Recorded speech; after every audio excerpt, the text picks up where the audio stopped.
Ok, show de bola. Então, a gente vai dar início à nossa aula agora. Então, como eu estava falando, tem dois assuntos que eu queria tratar com vocês logo de início. Primeiro, eu fiquei em falta com vocês porque desde a semana passada, sexta-feira, eu tinha combinado de colocar os novos slides. E aí eu estou tendo problema, o mesmo problema que eu tive o semestre passado com a gravação, eu estou tendo agora.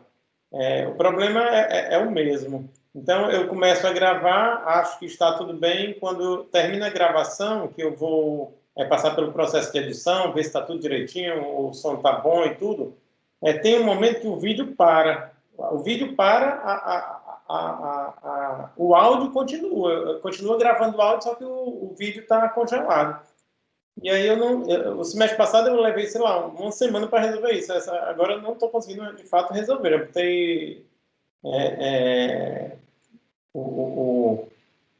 a limpeza para ver se tinha vírus, né, com o antivírus que eu utilizo, e nada ainda. Então, o que eu vou fazer? Para a gente não perder mais tempo, eu resolvi pegar o que eu já tinha preparado para as gravações, e aí vou fazer as aulas, essas aulas, uma ou duas remotas, enquanto eu resolvo esse problema. Espero resolver ainda essa semana, tá certo?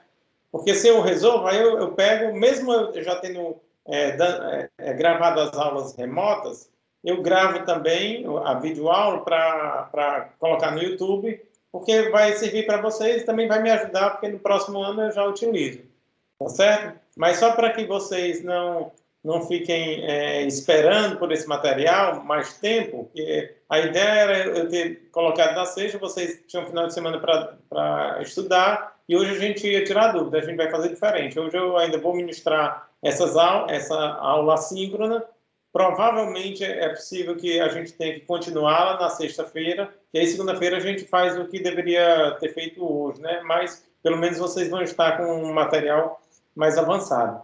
Isso é a primeira coisa, tá certo? A segunda coisa diz respeito a data de entrega da primeira parte do projeto, que a gente tinha inicialmente colocado para o dia 5 de fevereiro, e agora eu resolvi dar mais 2 semanas, porque a gente está com horário confortável, então mais 2 semanas para que vocês concluam essa primeira parte. Então, vai ficar para o dia 19. Então, eu estou deixando aqui registrado, está gravado. Vou colocar essa mesma mensagem no Teams, né? Alterando a nova data para a entrega da primeira parte. A segunda parte fica inalterada, porque realmente a gente não tem como fugir muito, uma vez que o final do semestre já está amarrado para o dia 4 de abril, né? Então, mas agora dá para a gente jogar um pouquinho, então a gente está colocando aí 2 semanas depois, dia 19 de fevereiro, tá certo, pessoal? Então, vocês têm alguma dúvida aqui no chat? Professor, eu posso ajudar se desejar. Se o senhor me enviar o áudio gravado e os slides, eu consigo juntar tudo e mando o editável para o senhor. Obrigado, Sainara. Mas a questão é que na verdade, o áudio, deixa eu te explicar. O áudio, ele fica bem, mas o vídeo para, entendeu? Então, o áudio vai, digamos, eu vou tentar explicar. O áudio vai evoluindo eu estou explicando o slide 1, o 2, o 3, ele para no 3, e eu não sei, né, porque eu não estou monitorando, né, eu só vejo depois do final, no final da gravação. E aí eu estou gravando, parece que está tudo bem. No final, aí eu vou ver, o áudio segue, mas o vídeo para, digamos, no 3. Não evolui para o slide 4, depois passa para o 5, travou no 3, e se você for até o final da gravação, digamos, 28 minutos de gravação, o áudio vai estar perfeito, só que o vídeo ficou lá atrás, parou no 3 e não evoluiu mais. Então, esse é o meu problema, sabe?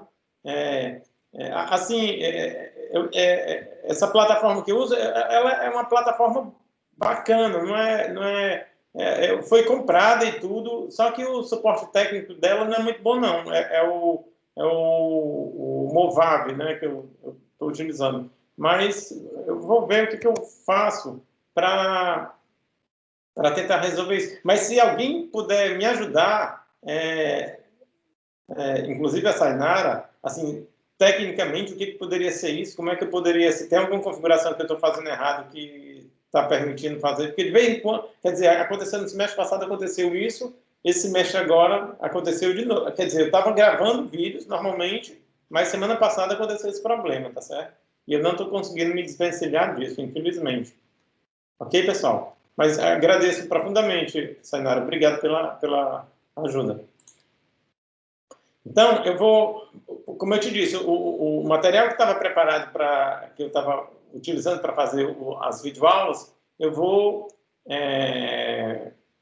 usar aqui, depois eu já disponibilizo, põe em PDF, disponibilizo para vocês, lá pela nossa pasta, tá certo? No Teams. E essas informações que a gente falou agora, conversou e tudo, eu vou mandar tanto pelo Teams, enviar todas elas para ficar tudo registrado e também pelo Siga, tá certo? Siga. Ok? Então a gente vai iniciar agora a nossa aula. E aí, pessoal, a gente está falando sobre... Deixa eu compartilhar aqui com vocês. E ainda não compartilhei. Então, vamos fazer o seguinte. Vou compartilhar a minha tela para que vocês consigam ver direitinho. Então, deixa eu ver o que nós temos aqui. Pronto.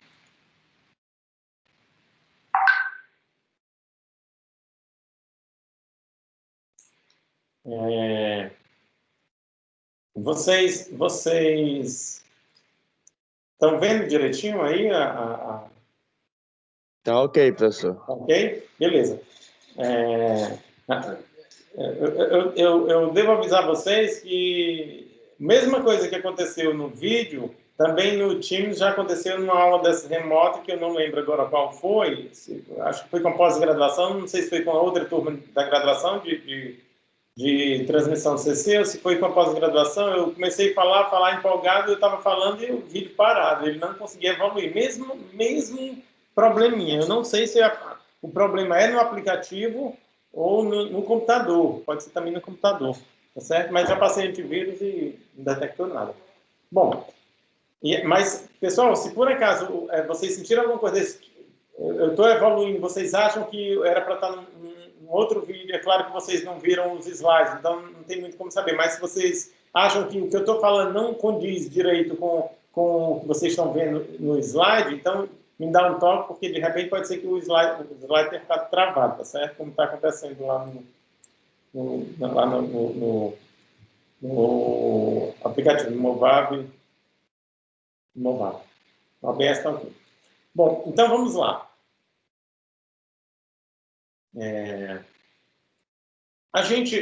O tema da nossa aula de hoje, pessoal, é o tema de proteção de sistemas elétricos industriais, tá certo? A gente já disponibilizou alguns vídeos que a gente tinha utilizado no semestre passado, mas como agora a gente vai ver um pouquinho mais aprofundado, que eu vou discutir com vocês as equações, né, os circuitos equivalentes, que isso é bem importante para vocês, é interessante que vocês saibam disso, tá certo? Como é que aquelas equações são geradas para a gente poder utilizar mais firmemente, com o pé no chão e etc. Ok, pessoal? Então, assim, eu vou começar por um tema chamado Teorema de Fortescue, que fala sobre as componentes simétricas. Eu vou falar sobre isso, pessoal, porque a turma, como não é totalmente uniforme, então pode ser que tenha alguém que já tenha visto isso aí, tá certo? Outros pode ser que não tenham visto. O pessoal que fez proteção, o pessoal que fez a análise. Então, pode ser, com certeza já viu, mas outros que não fizeram, não viram. Então, eu vou tentar uniformizar o máximo possível, tá certo? E, sem me aprofundar muito, é mais uma questão teórica para chamar a atenção de vocês para uma determinada teoria que nos ajuda bastante no estudo de curto-circuitos e proteção. Então, a gente vai começar com o Teorema de Fortescue, depois a gente vai falar para vocês uma noção básica de curto-circuitos, tipos de curto-circuitos, modelagem, tá certo? E equacionamento, modelagem matemática, circuitos equivalentes e equacionamento. e depois a gente volta lá para as proteções, como é que a gente utiliza isso aí no dia a dia, tá certo? Para o cálculo, determinação das proteções, né? Como é que eu uso isso aí na seletividade, essas coisas todas. Então, vamos nessa, olha só. O Teorema de Fortescue, pessoal, ele foi enunciado em 1918, tá certo? Por esse senhor. Eu tenho esse artigo. Isso aí, ele foi publicado quando o I3E ainda nem era I3E, tá certo? Era um outro instituto, tinha um outro nome, era uma outra instituição, mas já fazia a divulgação de papers na nossa área de elétrica, engenharia elétrica, eletrônica, etc. Então, esse aí foi um teorema enunciado naquele organismo. Como falei para vocês, ainda não era I3E, e naquela época se admitia artigos de 70 páginas. Então, se vocês forem olhar o Teorema de Fortescue, depois eu posso até compartilhar com vocês, coloco lá na pasta do Teams. Então, é um artigo de mais de 70 páginas, né? Então, é uma matemática bem densa, tá certo? Um enunciado muito importante, um dos enunciados mais importantes na nossa área, tá certo? Que aconteceu no século passado. Okay? Então, seguinte, o que o teorema diz? Ele diz, um sistema trifásico equilibrado, ou, digo melhor, desculpa, um sistema trifásico desequilibrado pode ser decomposto em 3 sistemas equilibrados e esta decomposição é única. Então, o que ele chama de sistema trifásico desequilibrado? Imagina só, eu tenho um sistema, digamos, de tensões, né, trifásicas, e essas tensões, se a gente analisar os fasores da fase A, o fasor da fase B e o fasor da fase C, então significa dizer que esses fasores, eles precisam ter o mesmo módulo e eles devem estar espaçados um do outro de 120 graus. Então, se eles têm o mesmo módulo, o módulo não varia, e se esse ângulo entre eles, né, o respectivo ângulo entre VA, VB, VB, VC, VC, VA, tá certo? VA, VB, VB, VC, VC, VA, esse ângulo também não pode mudar e ele tem que ser igual a 120 graus. Perfeito? Então, a gente diz que o sistema é equilibrado. Ok? Então, o sistema é equilibrado. Mas, se acontece, porventura, algum desequilíbrio, ou seja, se em algum momento o módulo do fasor, o tamanho do fasor é diferente, ou seja, a fase A é diferente das fases B e C, pode ser.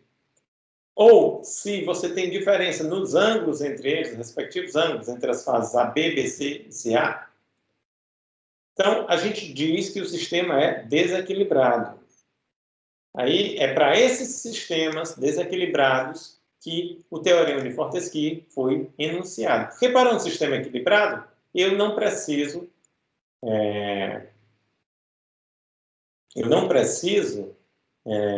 desmembrar esse sistema em componentes simétricas, tá? Só faz sentido eu usar componentes simétricas, daí o termo simétrico, ou seja, as componentes equilibradas, se eu estou trabalhando num sistema desequilibrado, é óbvio, tá certo?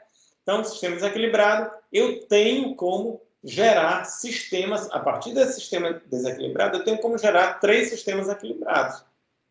Ou melhor, até 3 sistemas equilibrados. Porque em um momento ou outro pode ser que só exista as sequências positiva e negativa e não existe sequência zero. A gente vai discutir muito bem todos esses casos, certo? Então eu posso ter até 3 sistemas equilibrados. Um desses sistemas, esse aqui, vocês estão vendo em azul, a gente chama de sequência positiva. A sequência positiva é aquela onde primeiro eu tenho a fase A, se eu estou trabalhando com a minha visão temporal, certo? E não na frequência, visão instantânea, ok? Então, imagina uma senoide. Então, eu tenho a senoide da fase A, 120 graus depois eu tenho a senoide da fase B, 240 graus depois eu tenho a senoide da fase C. Então, esse sistema é dito sequência positiva. Então, essa componente simétrica é a componente simétrica de sequência positiva. Se, porventura, ao invés de ter VA, VB, VC, eu tenho VA, VC, VB, ou seja, invertendo-se as fases B e C, então, esse sistema, esse novo sistema é dito sistema ou componente de sequência negativa, certo? Então, eu chamo simplesmente de sequência negativa ou componente simétrica de sequência negativa, certo? Então, eu teria essas duas possibilidades. E ainda existe uma terceira, que é a sequência zero ou homopolar. Vocês podem encontrar na literatura com esse nome, essa terminologia. Sequência zero ou a terminologia sequência homopolar, ou componente homopolar, componente de sequência zero. Então, todos esses são sinônimos, tá certo? Então, olha só. O interessante disso, pessoal, o interessante disso é que agora eu tomo um sistema que é totalmente desequilibrado e passo a trabalhar com coisas que eu já conheço, tá certo? Porque a minha teoria ela é desenvolvida para sistemas equilibrados.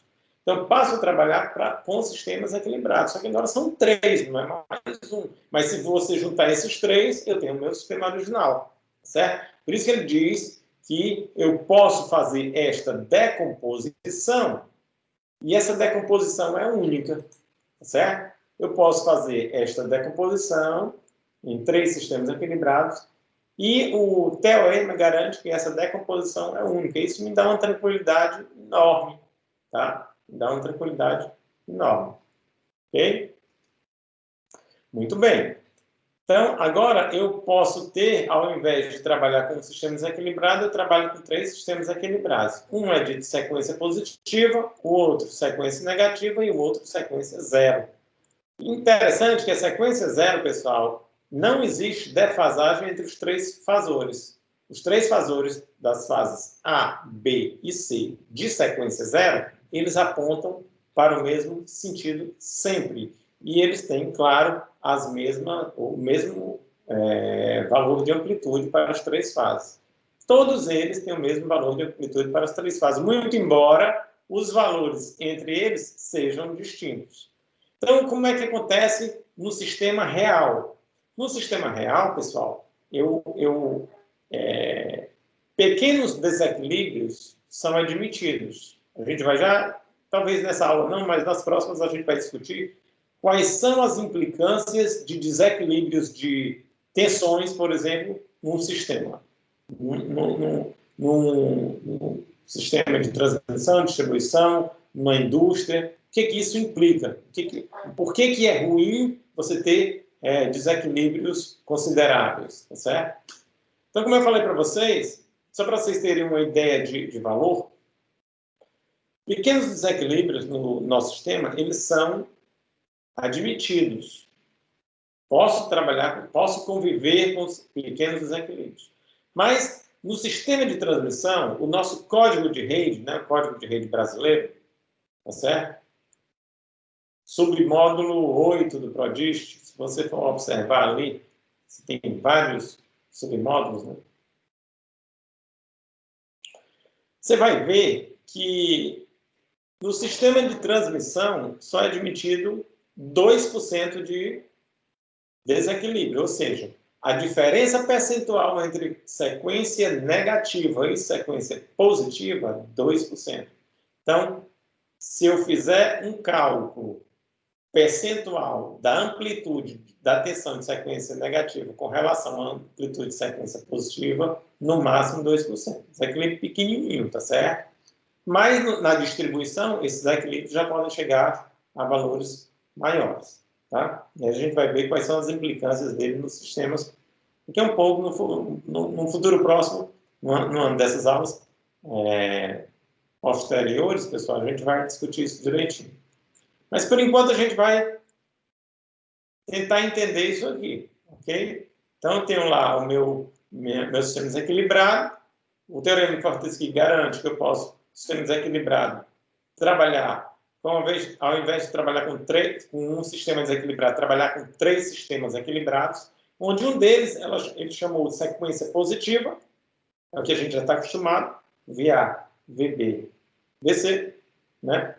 Se eu colocasse um observador aqui, ó, imagina que a gente aqui tem um olho olhando para cá, certo? E esse sistema girando aqui no sentido anti-horário, só para a gente fazer uma análise bem didática. Então, por esse olho aqui, que está olhando para o sistema azul, ia passar VA, depois passaria VB, depois passaria VC. Sequência positiva. Tá certo? Se eu faço a mesma coisa para esse sistema, para o sistema vermelho, primeiro passaria VA, depois passaria VC, depois que passaria VB. Então, sequência negativa. E o zero, eles são totalmente solidários, onde um vai, o outro vai também, todos eles apontando sempre para o mesmo sentido. Não tem defasagem entre eles. Perfeito? Então, mas como eu ia falando para vocês, como é que acontece na vida real? Na vida real, eu convivo com pequenos desequilíbrios e eu vou já pontuar aqui por que a gente tem certeza que convive com pequenos desequilíbrios. Porque numa indústria que seja, você tem o seu transformador, lá, a indústria tem um transformador ali de 750 kVA. E esse transformador, pessoal, digamos, vou amarrar números aqui. A gente gosta de números. 13.8 kV para 380 na baixa. Muito bem. Ocorre que você pode ter pequenas variações entre os enrolamentos. Então, o que era exato, pode ser que a tensão em 13.8 chegue bonitinha, redonda para você, tá certo? Com todas as fases equilibradas, ou seja, mesmo módulo, mesma diferença angular, mesma defasagem angular, 120 graus. Mas os tapes do teu transformador, por eles terem pequenas diferenças, tá certo? No processo de abaixamento da tensão, tá? Então você tem uma tensão muito alta, trazer para cá para 380. Então você pode ter pequenos desequilíbrios. Então, numa fase chega a 383, a outra 379, a outra 381. É comum isso aí. Então você tem pequenos desequilíbrios. Tá? Mas quando isso acontece, o que é o normal? O normal é que você não tenha sequência zero. Geralmente se trabalha 3 condutores, a gente vai ver que a sequência zero, ela flui pelo condutor de neutro. A corrente de sequência zero, ela flui pelo condutor de neutro. Se a gente está falando de tensão, pode ser até que você tenha sequência zero na tensão. Tá certo? A gente vai ver depois no equacionamento como é que isso... para a gente bater assim, seria um pouco leviano de minha parte falar para vocês que é fácil você bater o olho numa tensão desequilibrada se ela tem sequência zero ou não. Não é tão trivial. Tá? Claro que existe algumas formas de ônibus que elas já te ajudam, aí vai mais com a experiência de você diz, não, aqui você só tem desequilíbrio, tá certo? Então aqui você só tem sequência negativa e sequência positiva, e a sequência negativa eu ainda até digo qual é segundo harmônico. Dá para fazer, mas são casos mais específicos, mais raros, por assim dizer. Uma tensão que está bem desequilibrada, fica bem difícil de você falar nisso, certo? Então, o normal é que você tenha a maior parte sequência positiva, um pouquinho de sequência negativa e sequência zero, geralmente valor zero não tem, ou então um valor muito pequenininho, tá certo? Então, geralmente, você tem isso. Sob o ponto de vista da corrente, como eu estava falando para vocês, a corrente de sequência zero, ela flui pelo condutor de neutro, tá certo? Ela flui pelo neutro. Se você suprimir o neutro, tá certo? Em algum ponto da instalação, é lógico, né, pessoal? Claro que mesmo você trabalhando com sistemas trifásicos, em vários circuitos você precisa do neutro. Você tem também cargas monofásicas sendo alimentadas por ali, tá? Mas, se em algum momento você não tem neutro, né, na tua instalação, digamos, você tem um exemplo bem clássico, tá? Você tem alimentação de motor trifásico, certo? Motor de indução trifásica, rotor gaiola de esquilo. Então, você não precisa necessariamente de um neutro. Na verdade, você não precisa de neutro de forma nenhuma, né? Então, você alimenta esse camarada com as 3 fases, não tem neutro e é proteção. Tá certo? Então, o que acontece é que você já suprime essa questão da possibilidade de corrente de sequência zero se não tem o condutor de neutro. E outras cargas específicas que você não precisa do neutro. Perfeito? Então, as coisas elas acontecem dessa maneira. Então, normal é que você tenha a maior parte, digamos, vou falar aqui um número para vocês, o ideal 98%, estou querendo me alinhar com o sistema de transmissão, tá certo? Porque existe norma específica para isso. 98% sequência positiva, 2% dividindo ali sequência negativa e sequência zero, se for o caso. Perfeito? Isso é o normal. Mas eu usei aqui como eu sou professor e eu gosto de uma coisa mais didática, para que o aluno entenda perfeitamente, eu usei um sistema totalmente desbalanceado, né? Aqui o caos se estabeleceu. Então, você tem aí, olha só como é que está esse sistema. Fase A, fase B, fase C, você tem desequilíbrio de amplitude e desequilíbrio de ângulo, tá certo? Praticamente 180 graus entre as fases B e C, 90 graus entre as fases A e B e A e C, ok? Vamos aplicar o nosso teorema para ver como é que ficaria as componentes simétricas. Primeiro eu vou fazer um estudo gráfico, depois eu mostro as equações para vocês, que vocês deverão utilizar, tá certo? Esse aqui é mais ilustrativo para vocês, como eu falei no início, a gente não vai se aprofundar muito nisso aqui, a gente nem tem tempo para isso, mas para que vocês possam acompanhar direitinho a teoria quando a gente estiver explicando os curtos-circuitos. Então, vou fazer graficamente, olha só como é que seria, certo? Por que eu já sei esses valores? Eu já fiz o cálculo, e eu sei para onde é que vão os ângulos e também o valor das amplitudes, tá certo? Então, isso aqui seria a fase... Eu estou colocando o sistema de componentes simétricas sobre o sistema original. O sistema original em laranja e as componentes simétricas eu vou utilizar outras cores. Cada componente simétrico eu vou utilizar uma cor diferente. Então, estou utilizando inicialmente o azul para a componente da sequência positiva. Vou utilizar o vermelho para a sequência negativa e o verde para a sequência zero. Então, sequência positiva seria isso aqui. Vocês podem ver que está bem a linha, faz bastante sentido, né? Está bem coerente, olha só. Amplitude igual, ângulo igual, e primeiro fase A, depois B e depois C. Então, sequência positiva. Muito bem. Sequência negativa.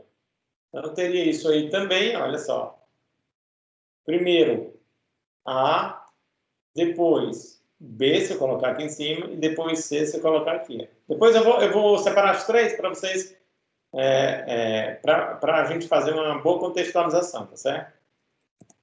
E sequência zero. Vocês notem que para cada uma das fases, se você somar sequência positiva, mais sequência negativa, mais sequência zero, você tem o fasor original. Isso aqui na fase A. Fase B, sequência positiva, mais sequência negativa, mais sequência zero, você tem o fasor original. Fase C, sequência positiva, sequência negativa, sequência zero, você soma, tem o fasor original. Tá certo? E aí, eles seriam esses. Só fiz juntar aqui todos na mesma origem. Tá certo? Então, para vocês observarem que realmente o teorema funciona tanto através da modelagem matemática quanto graficamente, fecha sempre tudo direitinho. Isso daí foi feito a partir de cálculo, né? A gente viu direitinho as angulações de todos os fasores das componentes simétricas. Então, tem umas componentes simétricas aqui, sequência positiva, negativa e zero, desse sistema trifásico original, laranja, que está totalmente desequilibrado. Tem desequilíbrio, como eu falei, em amplitude, ele também tem desequilíbrio em ângulo, tá certo? Em ângulo. Muito bem, meu povo. Agora, equações. O que eu preciso saber, tá certo? Para resolver. Professor, o que eu preciso saber para fazer essa mágica aí que o senhor fez? Você fez uma coisa mágica, é bacana, mas como? Então, é através dessas transformações. Essa aqui é a transformação de Fortescue, certo? Direta e inversa. Okay? Se você calcular, essa aqui é uma matriz 3×3, ela é inversível, certo? Se você inverter essa matriz, eu chego a essa outra. Se você inverter essa, eu tenho a matriz original. Claro que o sistema tem que ser inversível, tá certo? Senão, você não pode só levar de um subsistema vetorial para outro sem garantir a volta. Aí não é transformação, não é nada. Tá? Não dá para conviver com isso. Muito bem, então, já que ele garantiu isso aí, e tem uma matemática bem, como eu falei, bem densa para vocês, eu falei para vocês antes, né, no teorema tem uma matemática bem densa, garantindo tudo isso, né. Muito bem, olha só, esse alfa, pessoal, esse operador aqui, ó, é elevado a j 2π sobre 3, certo? Se você for expandir isso aqui, clicando Euler, aí você vai ter cosseno de 2π sobre 3 menos, ou mais, melhor, desculpa, mais j seno de 2π sobre 3, certo? Então, esse é o operador. Então, quando você utiliza esse operador aqui, você, para essa matriz, né, de transformação, você leva as componentes simétricas para o mundo ABC. Quando você utiliza o teorema, a transformação de Fortescue inversa, você leva o subsistema. Isso aqui todos são subsistemas vetoriais, iguaizinhos àqueles que vocês estudaram no cálculo vetorial. Então, você pega esse subsistema vetorial aqui, ó, VA, VB, BC, e leva para o subsistema 0 mais menos. Sequência 0, sequência positiva, sequência negativa. Certo? Olha só, deixa eu só esclarecer uma coisa para vocês. Quando vocês estiverem estudando, tá, por outros materiais, é comum você se deparar com V0, V1 e V2 também, tá certo, pessoal? Eu gosto de usar mais essa nomenclatura, V0, V mais e V menos. Às vezes eu utilizo aqui no subscrito, às vezes eu utilizo no sobrescrito, tá certo? Vocês vão ver nos outros slides, talvez hoje não dê mais tempo, tá certo? Mas a gente vai avançar na aula de quinta-feira, na aula de sexta-feira.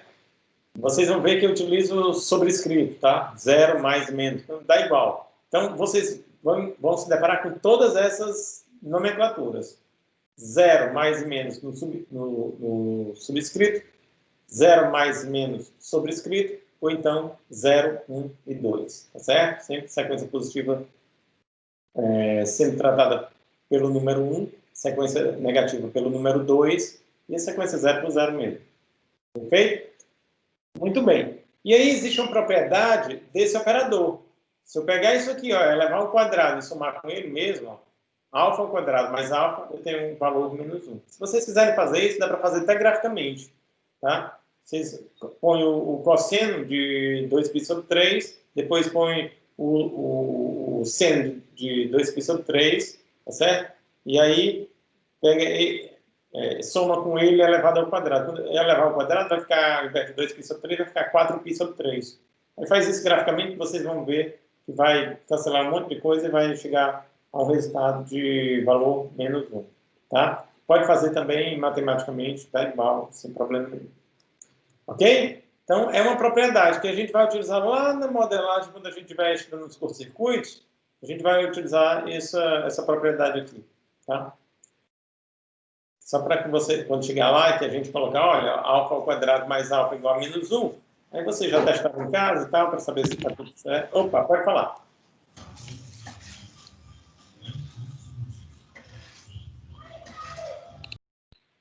Alguém falou? Querem tirar alguma dúvida? Acho que eu ouvi alguém falando.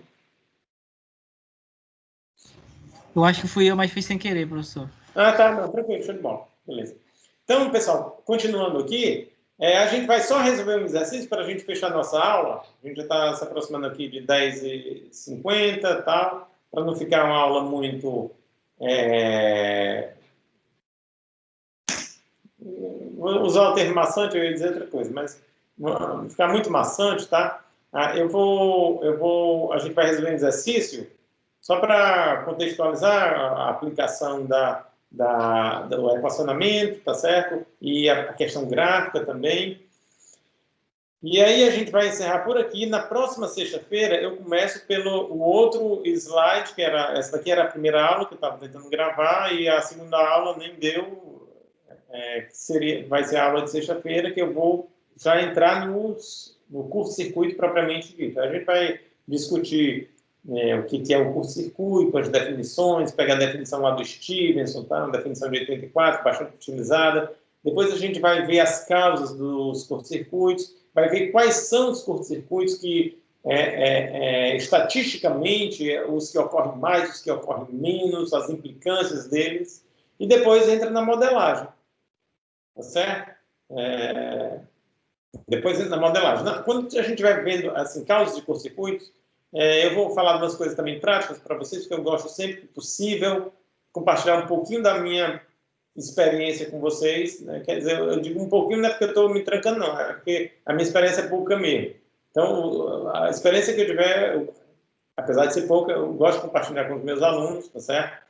Então, a gente discutir coisas da prática, como é que a gente pode evitar certas coisas, etc. O que no mercado existe que possibilita que a gente evite certos problemas de curto-circuito, sobretudo aqueles que são mais ligados a partes de equipamentos, né? O que deve ser feito para evitar, coisas desse tipo, certo? Então, a gente, quando chegar na aula de sexta-feira, a gente vai ter um momento que a gente vai discutir essas coisas direitinho. Bom, pois bem, então eu vou agora, a gente vai partir já para os nossos, para o nosso exemplo, né? Só para a gente dar um fechamento aqui na nossa aula. Então ele diz o seguinte, olha, um condutor de uma linha trifásica está aberto, tá certo? Então por esse condutor não tem corrente, né? Não tem como fluir. A corrente que flui para uma carga em Y é de 25 amperes. Fazendo a corrente na linha A como referência e supondo que seja a linha C aberta, determinar as componentes de sequência das correntes de linha, tá certo? Então, a primeira coisa que eu fiz foi colocar aqui o teorema de Fortescue. Ali, a explicação que eu falei para vocês no início, o equacionamento que eu mostrei, pessoal, era com relação à tensão. Aqui a gente já está com relação à corrente. Você pode usar para quaisquer fasores. Posso usar Fortescue para tensão, posso usar Fortescue para corrente, posso usar Fortescue para fluxo magnético. Fluxo magnético do estator ou campo magnético do estator, é a mesma coisa. Fluxo magnético do rotor ou campo magnético do rotor. Certo? Quaisquer definições ou quaisquer variáveis que possam ser associadas a fasores podem fazer uso dessa teoria. Perfeito? Quaisquer variáveis que possam ser associadas a fasores podem fazer uso desta teoria. Mas vamos lá. Então, como eu estava falando para vocês, aqui a equação básica da gente, a gente vai colocar matematicamente o que o enunciado está trazendo para a gente. Tá? Vou colocar matematicamente o que o enunciado está trazendo para a gente. Olha só. Quando eu multiplicar esta primeira linha por essa coluna e multiplicar por um terço, eu vou ter essa Vou ter esta equação, essa equação é fundamental, ela vale sempre, pessoal. Então, o que eu estou querendo dizer com isso? Eu digo que a componente simétrica de sequência zero, ou a componente homopolar, né, vocês vão se deparar provavelmente com essa nomenclatura, ela vale um terço da soma das correntes nas três fases, certo? A gente viu isso já de cara, fazendo essa matemática. Muito bem. A sequência positiva, o que eu vou fazer? Vou pegar isso aqui, ó, e multiplicar por isso. Depois por um terço. IA mais IB vezes o operador, mais o IC vezes o operador ao quadrado. Muito bem. E o menos, mesma coisa. IA mais IB vezes o operador ao quadrado. Vocês lembram que a sequência negativa, as fases B e C, elas são trocadas, né? Então, o operador aqui trocou, certo? E o IC multiplicado pelo operador alfa.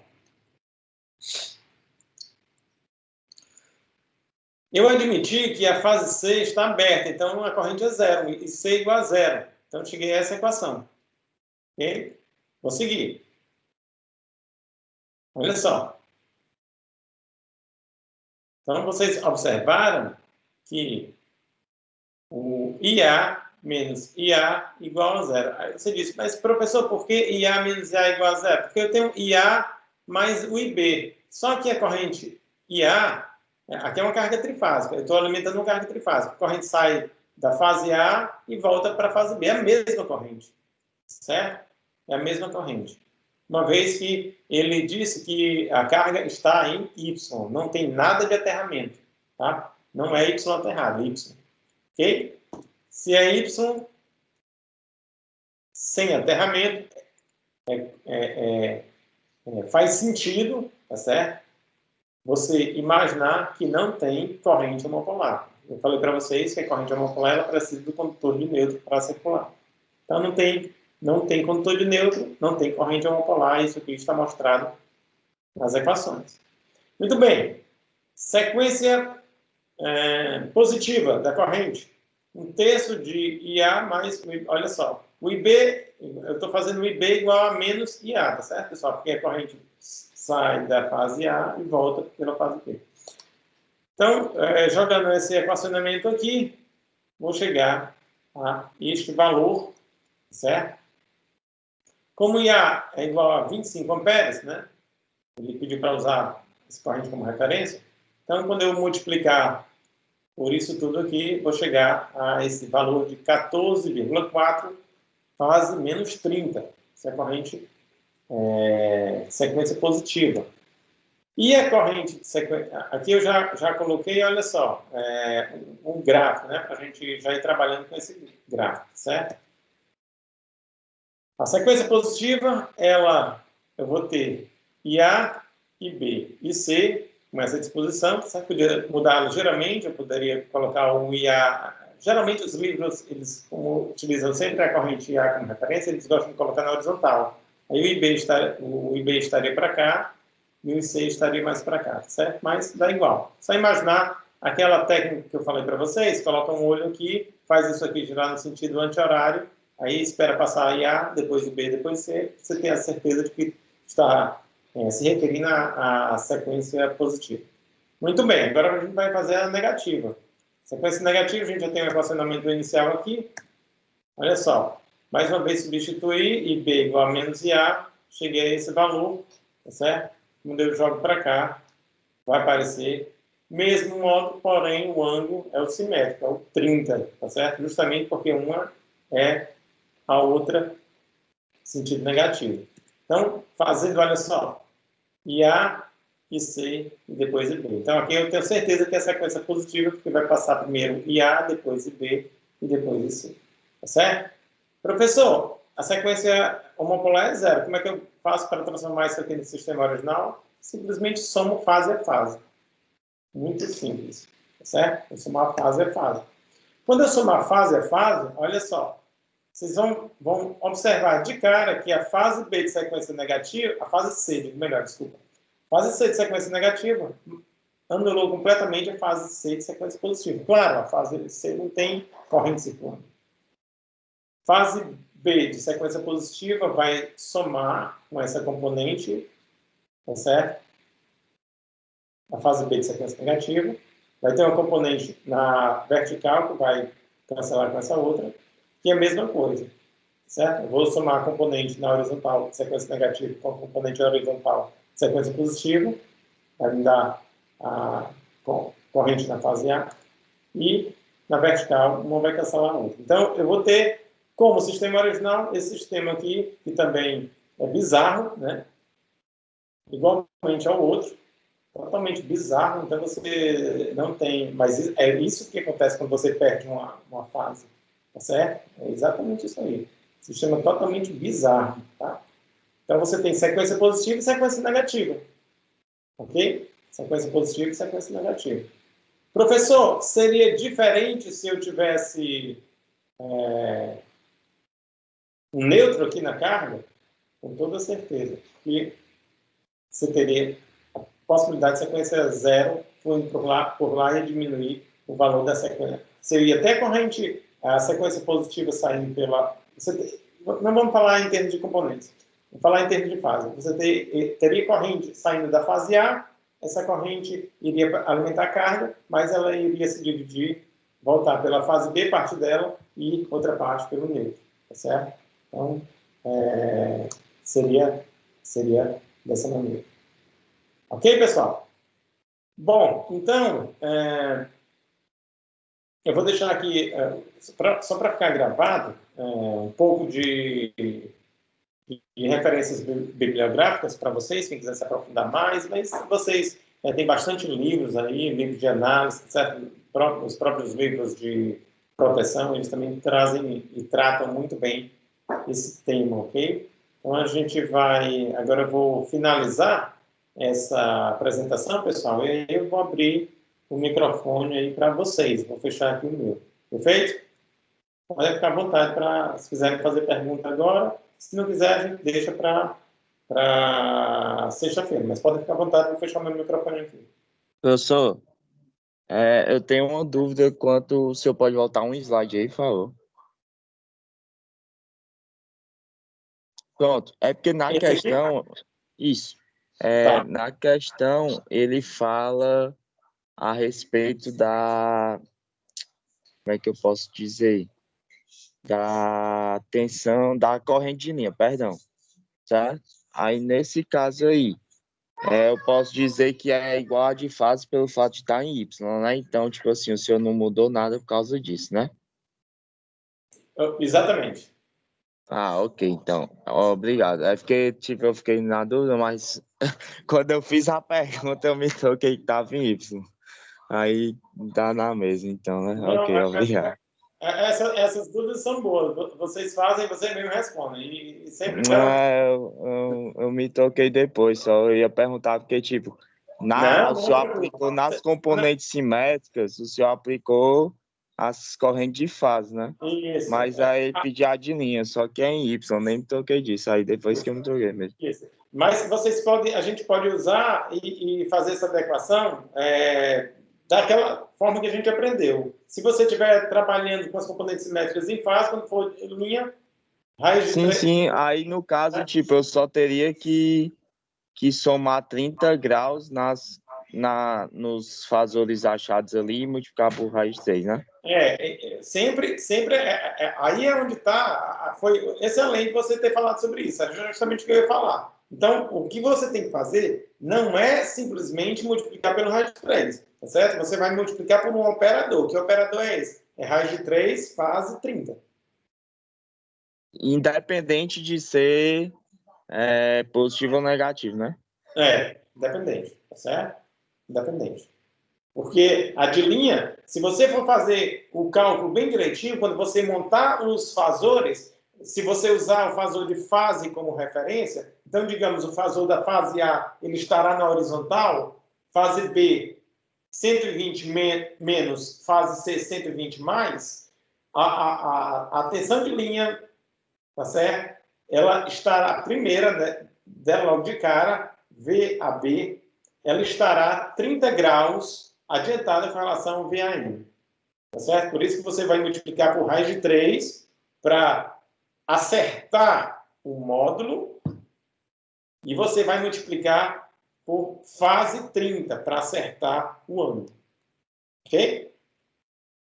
Tranquilo, tranquilo. Aí nesse caso aí, supondo que fosse em delta e eu achasse. Aí, tipo assim, eu seria o I a mais, no caso, seria 14,4 raiz de 3 zero e o I a menos seria 14,4 raiz de 3 60, é isso? Exatamente, é isso mesmo. Pronto, pronto, Raiz de obrigado. 3 zero e raiz de 3,60. Certo? Raiz de 3, 14,4 raiz de 3 fase 0, 14,4 raiz de 3 fase 60 amperes. Perfeito. Tranquilo, tranquilo, obrigado. Nada.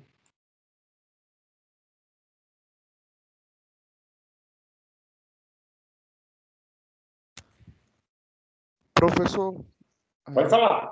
pode ser dúvida sobre o projeto? Pode. Vamos Certo. lá. Eu tenho algumas aqui, mas vou começar aqui. Quanto à câmara fria, né? O senhor falou lá que tem meio que um estoque climatizado, né? Que o senhor considerou como se fosse uma câmara fria. A gente vai considerar que ali eles estão guardando insumos. É uma indústria de refrigerante, tá certo? E aí a gente vai considerar que ali seja uma câmara fria. Ele colocou um estoque especial climatizado, vamos considerar que ali é uma câmara fria, tá? Certo. Eu procurei material para tentar dimensionar, assim, essa câmara fria, os equipamentos de refrigeração que teriam nela, mas eu não tive muito sucesso, não, nas minhas pesquisas. O senhor tem algum material? Talvez você esteja procurando da maneira que não seja mais adequada. O que a gente vai precisar? Eu não quero que vocês façam um projeto de refrigeração, não, viu, pessoal? Essa não é a proposta do projeto, não. Tá? Eu quero que você estime a carga daquela câmara, tá certo? Tensão de alimentação e carga, ok? Tensão de alimentação e carga, você vai ter a condição mínima e necessária para que você possa fazer o dimensionamento da alimentação que vai levar energia para ali. Certo. Perfeito? Tá. Então, eu acho que assim fica mais fácil de vocês encontrarem. Então, o que você vai procurar? Ora, você vai colocar câmara fria, aplicação, indústria de refrigerante, digamos. Vai existir alguma empresa que fornece isso aí. Quando você entrar lá, vai lá na especificação da câmara. Aí você vai dizer o tipo de câmara que você quer. A dica que eu te dou é ver mais ou menos a dimensão da câmara ali do nosso projeto. Aí você se assemelha em termos de potência lá nas especificações, que geralmente eles mostram as especificações dos produtos. Aí você vê a potência e a tensão de alimentação.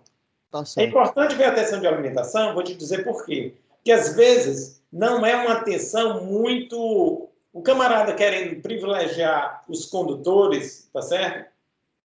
Ele pode te sugerir tensões que não sejam as tensões que você tem disponível. Então, vou falar uma coisa assim, bem prática. Se você está pensando num transformador de 3.8 para 380 para a sua indústria, tá? Então, o camarada tem a câmera lá em 440, digamos, 660. Tá? Então, você vai ter que ter um transformador interno específico para aquela câmera. Entendeu? Entendi. Por isso é importante você observar isso aí. Essa era também outra dúvida, porque tem umas máquinas que eu andei olhando ali, são 440, né? Então eu vou ter que ter um transformador separado, interno, para atendê-las, né? Com toda certeza, com toda certeza. Então faço Mas como será o cálculo da potência? Eu calculo a potência da indústria, fingindo que vai ser tudo num trafo só? Ou... porque vai ser independente. Claro. Oi? Vai ser independente. Eu digo, você vai colocar toda a potência como um trafo só. Certo. E lá dentro da edificação, vou separar um trafo, somar as potências de 500 a 440 e botar num trafo separado. Deixa eu só te falar uma coisa. Olha, aí serve para todos, tá certo, pessoal? Quando a gente está na norma específica da Enel, Para alimentação de média tensão, então eu estou numa indústria, tá certo? E vou ter um transformador ali e tudo. Como é que vai ser? Aí você diz, professor, como é que eu vou fazer o cálculo do dimensionamento? Eu vou fazer o cálculo do dimensionamento baseado em que valor? O valor da potência que eu vou encontrar? Não. O que você vai fazer? Você vai fazer um cálculo para dimensionar a subestação. Primeira coisa, certo, pessoal? Então, quando vocês fizerem um cálculo para dimensionar a subestação, vocês vão partir para o dimensionamento de tudo com a potência da subestação. E não com a potência como a gente era acostumado a fazer lá nas prediais. Tá certo? Então, para todos os efeitos, vocês vão ter aquela potência da subestação que vocês especificaram como toda a potência disponível. Então, vocês vão utilizar aquela potência para o dimensionamento. Ok? Beleza. Eu tenho outras dúvidas, professor. Posso continuar? Não. Pode falar. No CAD, eu fiquei com as dúvidas quanto ao estacionamento. Porque na visão lá, no corte, tem um corte lá que mostra que o telhado tem uma projeção.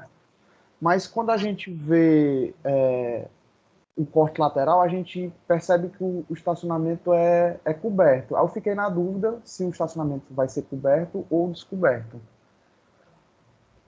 Não, vai ser, pode colocar estacionamento coberto. E aí uma outra coisa que eu queria falar para vocês, que era uma ideia de mais cargas, né? Se for o caso para vocês.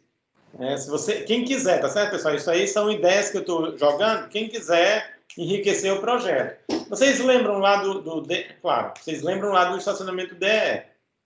Então, eu estava pensando em algo daquela natureza, entendeu? Você estimar uma potência para iluminação, digamos, tá? E alimentar isso aí com painéis solares, se for o caso, tá? Quem não quiser pode alimentar com o sistema convencional, mas você tem a possibilidade de utilizar painéis solares para alimentar esse tipo de carga específica, né? Talvez fosse uma coisa bacana. Beleza. Tem mais aqui, professor. Pode falar. Dentro não será climatizado, né? Assim, a fábrica. Porque não tem muito sentido, é muito grande ali. Geralmente não se usa isso, a não ser que o cara queira gastar todo o dinheiro do lucro dele com energia, né? Outra coisa, a iluminação dentro da fábrica, eu vi que dentro da fábrica, algumas áreas, o pé direito é 9 metros, né? Sim. As áreas internas, pelo que eu entendi, são 3 metros, assim, tipo salas de reunião e tal. Essas salas são 3 metros e a outra 9 metros. Aí eu entendo que elas devem ter, assim, umas estruturas metálicas, né? Porque vai ser instalada a iluminação. Qual vai ser o método de referência que eu utilizo para iluminação desse pé direito de 9 metros? Olha, seria interessante que você utilize... se você partir para 8995, ela é específica, ela tem muitas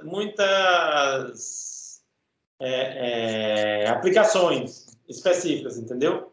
Então, ela te direciona para isso. Se você não quiser utilizá-la, basta você utilizar um software desse que também está alinhado com a 8995, que aí você já vai fazer o seu projeto de iluminação adequado com a norma. Tá? Geralmente, o que se coloca são estruturas, tá certo? Que podem ser cabos com a luminária até para que eles fiquem a uma altura uniforme, tá certo? Até o piso. Tá? Geralmente, não é até o piso, até a bem da verdade, tá certo?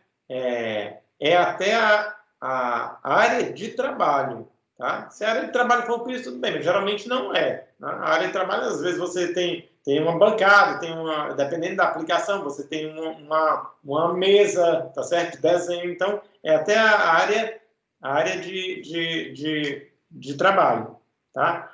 mas ele te dá a possibilidade de você escolher essas estruturas para que você possa uniformizar a altura da tua iluminação. Eu acho que o mais adequado é vocês utilizarem tipo um Dialux para fazer esse projeto. Né? Pelo menos é o que eu sugiro, sempre os meninos utilizam. Algumas vezes já houveram casos como esse, onde o pé direito muito alto, tá certo? Aquele pé direito é alto, pessoal, daquele jeito, tem um motivo, tem um motivo, tá certo? É que vocês não conseguiram ver, porque a gente tirou, mas existia em parte daquele galpão existia um outro andar, né? A gente tirou para não ficar muito complexo o projeto para vocês. Pronto.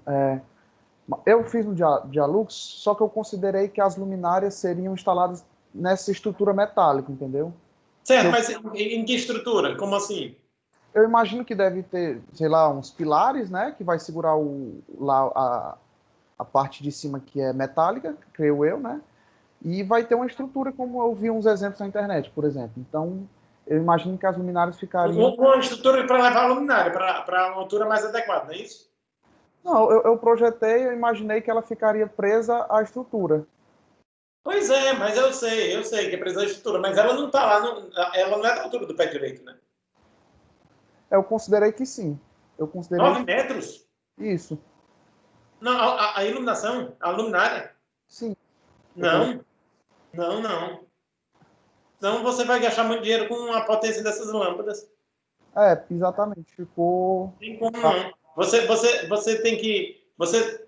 É o seguinte, porque assim, daí é que precisa vocês fazerem um projeto de iluminação, tá certo? Mais adequado. Por isso que é pontuado o projeto de iluminação, para vocês fazerem esse tipo de pesquisa, tá certo, pessoal? Então, eu vou dar algumas dicas aqui para vocês. Geralmente não se usa assim, lá em cima, né? Lá 9 metros de altura é muito alto, tá? Geralmente, o que se faz? Existem estruturas onde você prende lá no teto e você desce como se fossem cabos. No final desse cabo, você tem a luminária. Vamos imaginar uma luminária circular, certo? Então, você teria uma luminária presa por cabos e aí você distribui isso ao longo da tua área. Pode ser assim, é um exemplo, tá certo? E aí, professor, mas qual é a altura versus potência? Eu vou descer quanto? Eu vou descer 5 metros, tá? Para ficar a 4 do piso? Pois é, esse cálculo de altura versus potência, aí você tem que recorrer, saber o tipo de aplicação. Então, para cada aplicação, existe a quantidade mínima de lumens que você necessita, ou lux, se você quiser, que você necessita para trabalhar adequadamente, entendeu? Então, o cara vai dizer lá, indústria, sei lá, não sei se tem alguma coisa tão específica desse jeito. Indústria de laticínios, indústria de cerveja, indústria de refrigerantes, não sei. Mas indústria, de uma maneira geral, talvez já atendesse a vocês. Então, ele vai dizer qual seria a altura versus potência que você precisaria para ter o mínimo de iluminância possível. Necessária, aliás. Eu entendi. Então, mas seria qual o método de referência? Seria um condutor que iria subir queria estar nessa estrutura? A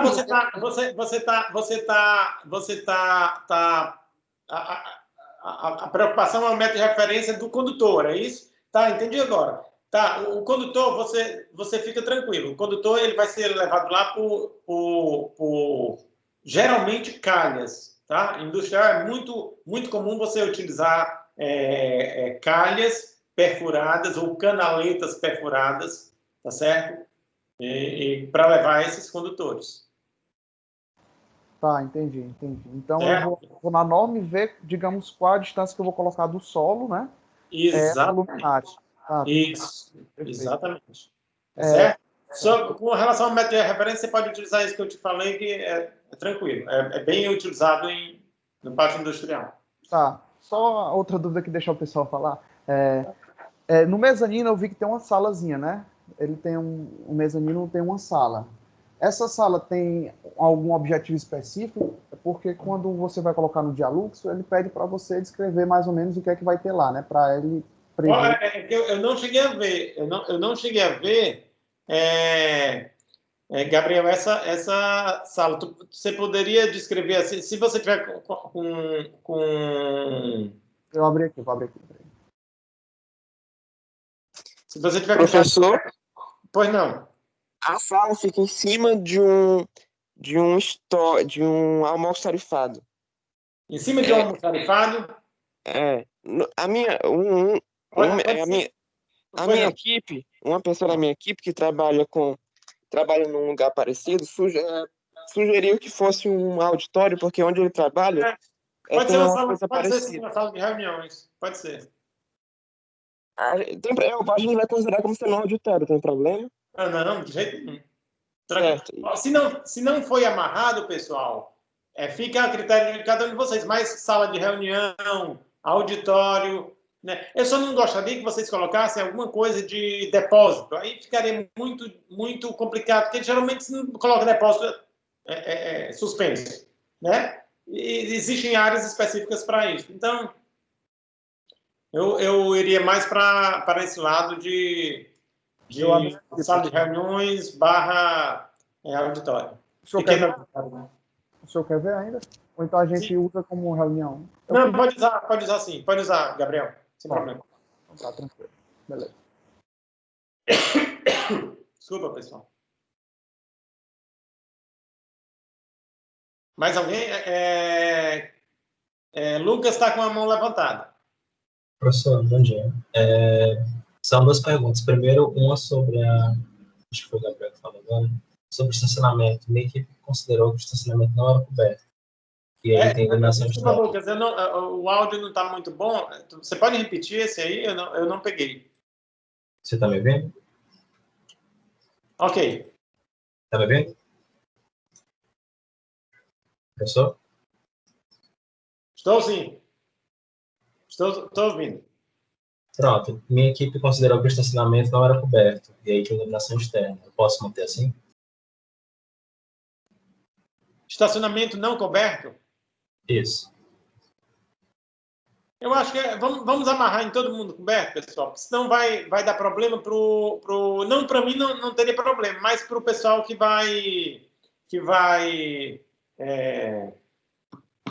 corrigir, né? Os três amigos da gente que a gente já conhece, eles vão corrigir e aí eu não quero ter mais outra, digamos, inconveniência como aconteceu no semestre passado, de alguns reclamando que a dele foi mais corrigida, melhor corrigida do que a pior corrigida do que a do outro, etc. E tal. Então vamos uniformizar para não ter essas polêmicas, tá certo? Então todo mundo com o estacionamento coberto. Agora, quem quiser utilizar, como eu falei, a energia convencional, beleza. Quem não quiser uma coisa para aprender mais e de repente pesquisar um pouco sobre painéis solares, aí teria a possibilidade de você colocar, fazer o dimensionamento, né, mínimo necessário para que você colocasse ali um kit solar fotovoltaico para a alimentação dessas cargas.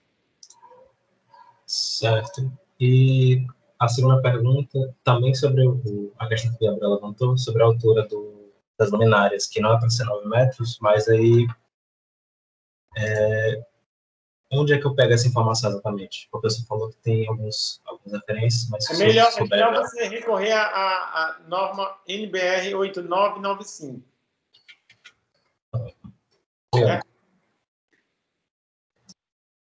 Professor, desculpa interromper, Pode mas falar, Bruno. o senhor que tinha comentado que quando vocês readaptaram o projeto para mandar para a gente, tinha um segundo pavimento, não é isso? Era, exato. O senhor saberia dizer qual seria a altura que seria essa altura do primeiro? A gente poderia usar essa altura como referência. Se o senhor souber. Não. Geralmente,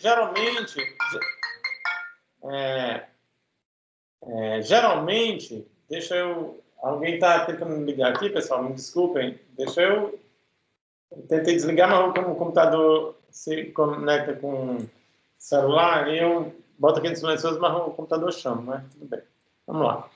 É o seguinte, geralmente, pessoal, você utiliza 3 metros, 2,88, né? 2,88, 3 metros, geralmente 2,88 para as suas salas de térreo, né? E segundo andar, então, geralmente o andar é amarrado em 2,88, tá certo? Ah, entendi. Mas é que eu imaginei que o chão de fábrica tivesse a altura maior mesmo, em geral. Mas tudo bem. Obrigado. Eu não sei, Bruno, assim, de verdade, eu não sei te dizer, porque quando a gente pegou, a gente já passou por uns alunos nossos que são craque aí no CAD, fazerem essa. Então, eles fizeram essa limpeza e quem ficou mais assim, ligado foi o Gustavo, realmente eu não sei nada sobre o que foi removido. Eu sei que tinha outro andar, mas a gente removeu para ficar mais simples, mas não sei os detalhes, tá certo? Ah, tudo bem, tudo bem. Próximo. Ramon, Professor, pode falar, Ramon. duas dúvidas. A primeira é sobre estacionamento. Pelo que eu observei na planta, ela é descoberta, porque tem uma parte chamada acesso ao galpão, e lá a planta mostra direitinho que essa área é coberta. Ela tem até 6,75 metros, se eu não me engano. Tem até uns pilares lá que servem para sustentação do que seria o telhado. Só que a parte do estacionamento, e tem uma parte lateral também do lado esquerdo da planta, e pela planta a gente entende que é descoberto. Eu não estou entendendo por que seria coberto. Não está bem explicado isso na planta. E a nossa equipe já Pois fez é. todo o projeto de iluminação já, e a gente já considerou como descoberto.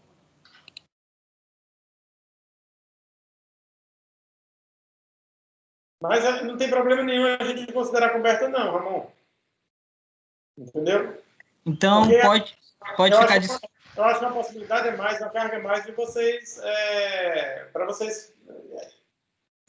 Não é a carga pela carga. Eu acho que é interessante você fazer com coberta, porque você tem uma carga mais para trabalhar. Então você trabalha mais, aprende mais. E o pessoal que resolver fazer a iluminação, você pode até nem considerar, você pode até nem considerar a coberta. Então vamos amarrar. Se a questão é considerar coberto ou não coberto, para mim isso dá igual. Eu quero que tenha carga para iluminação ali.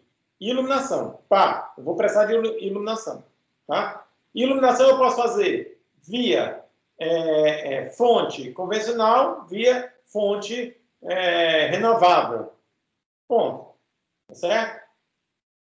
O fato de ser coberto ou descoberto não vai implicar em ter ou não ter iluminação. Sempre vai precisar de iluminação. Tá? É claro que se você tem uma estrutura coberta, você poderia disponibilizar melhor, lógico, não tem comparação quanto a isso. Mas, uma estrutura descoberta, aí você vai partir para um outro tipo de iluminação. Carga maior, você vai ter as luminárias mais distantes, então elas vão precisar de maior potência. Maior potência, se você vai iluminar com renovável, então maior é um kit de maior potência também, todos esses detalhes, tá certo? Certo, professor. A outra dúvida seria sobre a subestação, porque no checklist tem 4 itens falando sobre subestação, que pede até para diagrama unifilar sobre plantas. Aí essa parte eu não estou entendendo. Eu dei uma olhada na norma, só que eu não entendi o que seriam essas plantas. Eu acho que é o diagrama unifilar, mas as outras 3, não sei se eu estou interpretando errado. E também a gente está com dúvida, porque a gente ainda não viu nada sobre subestação.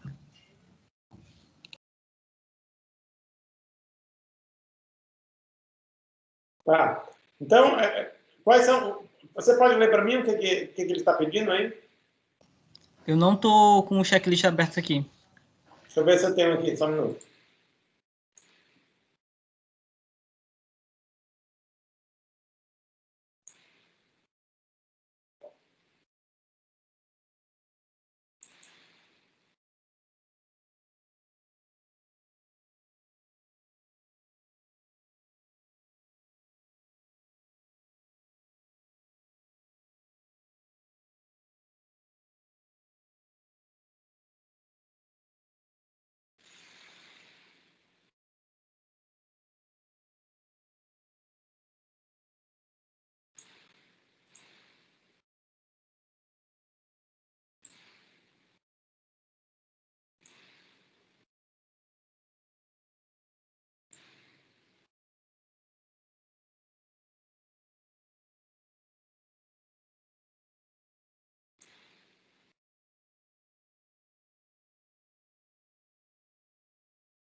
Ok, então ele está dizendo assim, olha só.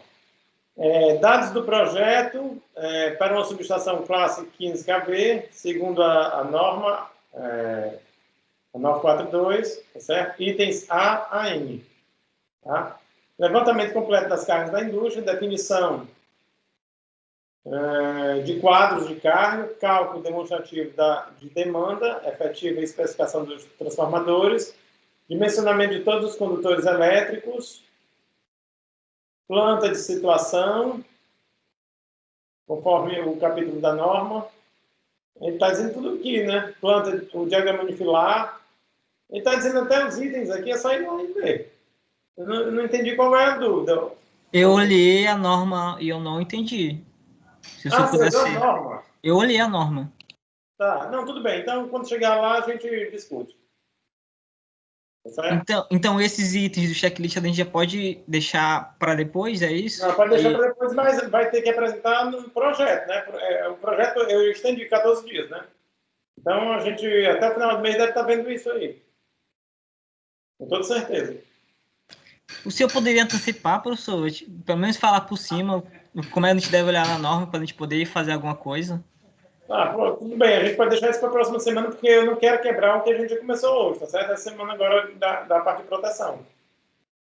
Porque, como a gente vai precisar dessa parte também, então eu achei melhor adiantar.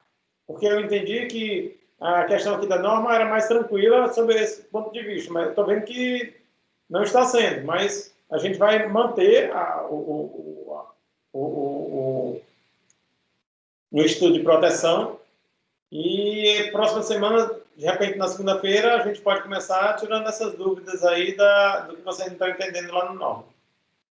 Mas vamos seguir de proteção. E depois de proteção, a gente começa as subestações. Certo, professor. Eu só queria realmente uma explicação rápida, não é nada aprofundado, não. Segunda-feira a gente pode ver isso. Mas eu não queria me comprometer com vocês, era de a gente ver isso essa semana ainda, porque essa semana eu queria avançar na proteção. Certo. Obrigado. Segunda-feira a gente vê isso tranquilamente. Ok?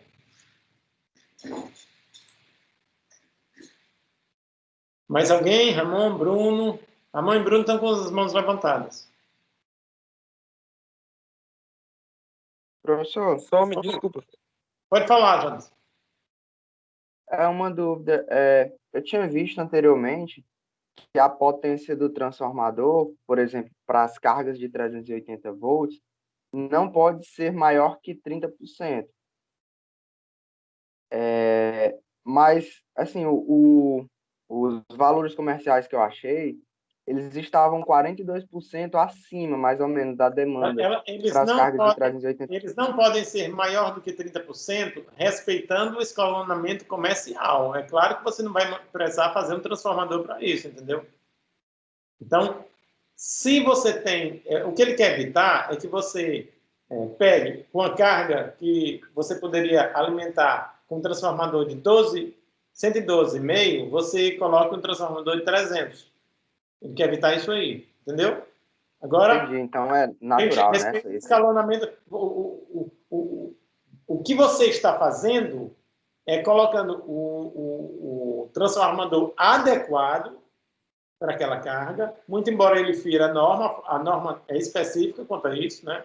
Mas ela deixa essa abertura, em que respeitando o escalonamento comercial. Então, se o próximo transformador o próximo transformador comercial, ele supera aqueles 30%, pode deixar, não tem problema nenhum. Entendi, professor. Obrigado. Beleza? Beleza.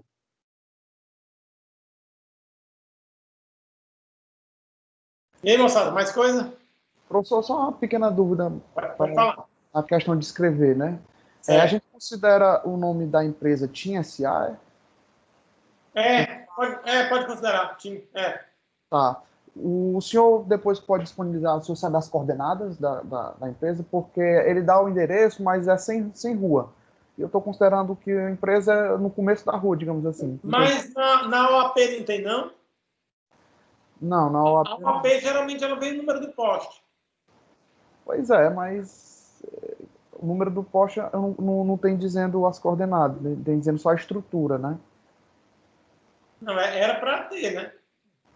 Lá nas informações do poste era para ter tudo, né? Era para ter tanto... A não ser que o poste ainda não existe, entendeu? Mas se o poste existir... Porque às vezes o poste não existe, né? Ele já tem numeração, de acordo com a numeração padrão da Enel, mas ele não existe, ele vai ser colocado lá. Mas se ele existir, era para ter para você fazer o diagrama de situação, né? Senão você não consegue fazer. Beleza, eu vou dar uma olhada. Eu vou dar uma olhadinha nisso aí. Tá bom. Tá? Você queria só que vocês lá no fórum de dúvidas me lembrassem, botassem lá no importante para poder chegar para mim e não passar, tá certo? Aí eu dou uma checada nisso. Geralmente na OAP tem que ter isso aí. Certo? Tem que ter gente completa essa OAP. Professor, Pode falar. é só por causa que, assim como a equipe do Ramon, a minha Sim. equipe ela já tinha projetado considerando o estacionamento descoberto. A gente pode permanecer, porque a gente já está em outra etapa do projeto. Bem, vocês podem deixar o estacionamento... o que a gente vai fazer é uma coisa para todo mundo. A gente pode considerar seguindo aqui com o estacionamento descoberto. Isso aqui é uma coisa que vai valer para todos. Tá? Agora, a iluminação tem que ser adequada. Estacionamento descoberto, geralmente, a luminária ela não tem tanta estrutura assim para ela ficar, então ela fica em posições onde você precisa de maior potência. Então, vocês têm que fazer um projeto adequado para que você tenha o mínimo de iluminância possível para aquela área. Tá certo? E aí, geralmente, se usa mais potência do que o que usaria se você tivesse o estacionamento coberto. Mas isso aí é um detalhe. Um detalhe, mas que vocês não podem deixar passar despercebido. Tá ok, professor. Professor, desculpa aí. Fala aí. No caso dessas cargas que são alimentadas em 440, certo? Tá. Estou pensando aqui. Vai ter um trafo, né, específico para ela interno, para essas cargas. Esse trafo vai alimentar um quadro, não é isso? E o quadro vai sair os circuitos individuais para cada carga. É isso? Isso. Pronto, perfeito. Beleza, fechou. É isso aí mesmo? Era isso. O Gabriel é bom porque ele pergunta e já vem com a resposta. Só para ver se eu estava pensando certo. Tá show de bola, é assim mesmo. Não tem para onde correr. Não se esqueça das proteções, hein, pessoal? Por isso que a gente está estudando as proteções. Elas são muito importantes e, sobretudo, no estudo de seletividade, né? Então, seletividade, por definição, é a capacidade que você, como projetista, ofereceu para o seu projeto de instalações de, na ocorrência de uma falta, acontecer um defeito, o sistema de proteção ele é esperto o suficiente para tirar só a região do defeito, não tem por que ele tirar a outra. Se ele tirou mais alguém, é porque a seletividade ela não está otimizada. Tem alguma falha na seletividade, certo? Então, a gente vai explorar isso aí com um pouquinho mais de, assim, uma lupa. A gente não pôde fazer no semestre passado também, porque no semestre passado não está inserido no programa do semestre passado, mas nesse programa, assim, aqui, coordenação e seletividade são coisas que estão inseridas no projeto. Beleza, meu povo? Então a gente vai encerrando por aqui, tá certo? Se vocês não têm mais dúvidas, e a gente se encontra Rapidinho. Oi! Rapidinho, professor, sobre as potências dos transformadores. Eu calculo a demanda total da fábrica, eu calculo a demanda do transformador de 440 e eu calculo a demanda do transformador de 380. É isso? Eu tenho que fazer esses três cálculos? Ou é só de uma para cada transformador? Não. Você vai calcular a demanda total para dimensionar o transformador grande, o transformador de entrada. Certo. Então é só um de entrada, então, né? Só de entrada, tá certo? Então agora, de 440 ele vai ser ligado no grandão, então. Agora claro, que como você vai ter o transformador menor com várias cargas, você vai ter que calcular a demanda dele, evidentemente. Como é que você vai dimensionar? Tem que calcular a demanda para ele. Mas já tem que estar contextualizado, precisa estar contemplado na demanda do grande, porque o grande é que vai estar enxergando tudo. Os transformadores, eles não são individualizados. Você não tem uma entrada para o transformador maior, de 13.8 para 380, e não vai ter uma entrada para um transformador de 13.8 para 440. Você vai ter uma entrada de 13.8 para 380, muito embora você tenha um barramento específico, onde vai receber em 380 e colocar para 440. É ali quando você vai colocar o transformador, proteções, etc. e tal, tudo direitinho. E a posteriori, os quadros, tá certo? Tá certo? E etc. Mas você vai precisar fazer o cálculo em algum momento da demanda do transformador de 440. Você vai alimentar cargas, tá certo? E exige um cálculo de demanda. Tá? Uma coisa diferente da norma atual, pessoal, para a norma antiga, é que ela não traz mais um exemplo de cálculo de demanda, não traz nem equacionamento, tá certo? Então, eu vi isso mesmo, professor. Aí, no caso, a gente vai utilizar o cálculo da antiga mesmo? Da antiga.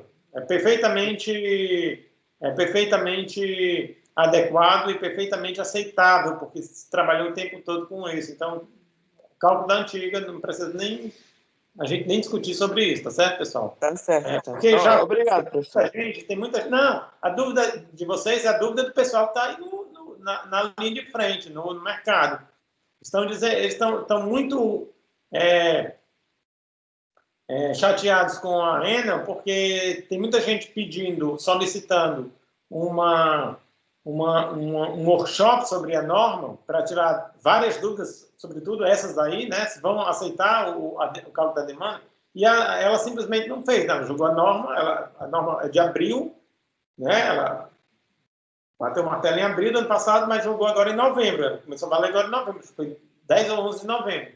Tá? Aí eu já atualizei aí o material de vocês, mas ela não colocou nada do workshop para esclarecer essas dúvidas. Então, a gente vai fazer o que o pessoal do mercado está fazendo.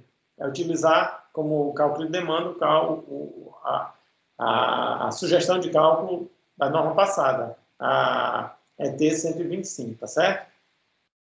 Certo, obrigado, então. Nada. Então, moçada, a gente vai ficando por aqui e a gente se encontra sexta, 8h30 da manhã, tá certo, pessoal? Sexta, 8h30 da manhã, a gente se encontra para a nossa nova aula sobre proteção. Um abraço a todos, se cuidem, a gente se vê na sexta-feira. Tá bom, valeu. Até lá, professor. Bom dia. Bom dia.